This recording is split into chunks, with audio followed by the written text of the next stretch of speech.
ตอนนั้นลงยูเฟซโอ้แบบตัวมันขึ้นของงาม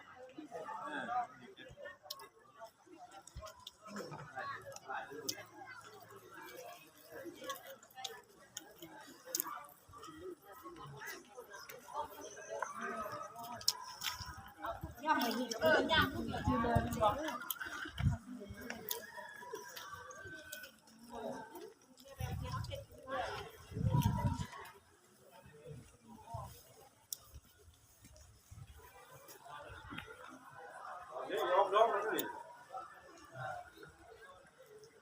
ยากไปกับต้นยางครับขี้ไก่ให้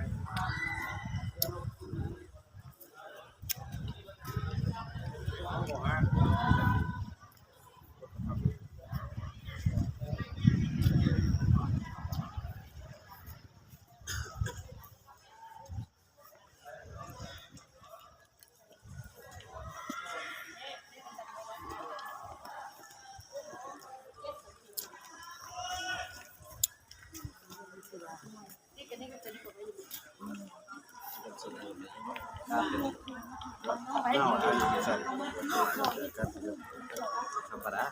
พักที่ปลูกได้นี่ให้นักเรียนอยู่กับพักกินหรือว่าขาย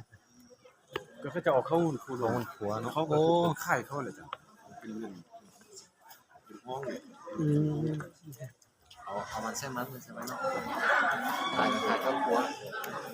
เขามากินเอง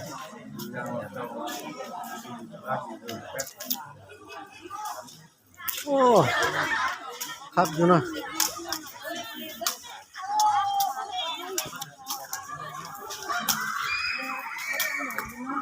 โอ้เก่งด้วยนี่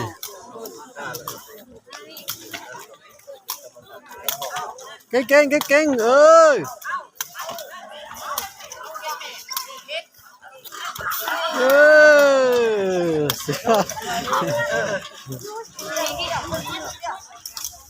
เก่งดีเอาคลิปนี้ก็จะต่อครับ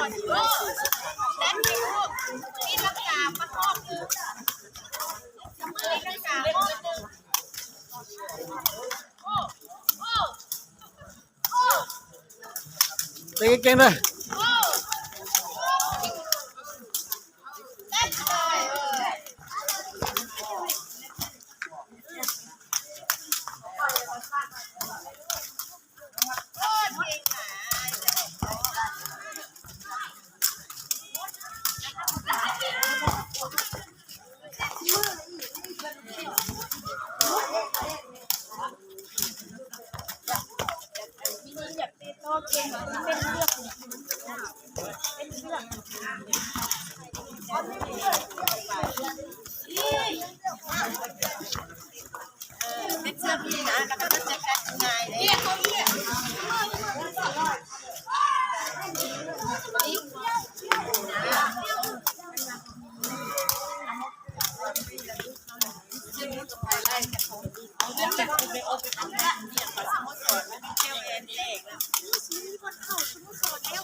มอหนึ่งน่ะ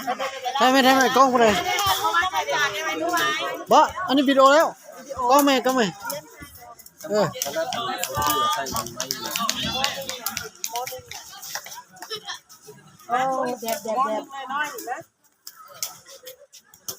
ิ้มหวานดีเด้ตั้งใจเห็นนะเลยตัวเล็กน้อยอันนี้ไหม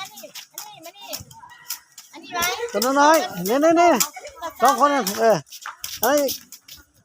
ใส่หมวกเลยผู้ใส่หมวกเลยใจเด้อเนี่ยสวยอะไทยมุกเน่เอ้ยไทยมุกเน่จับเงินเน่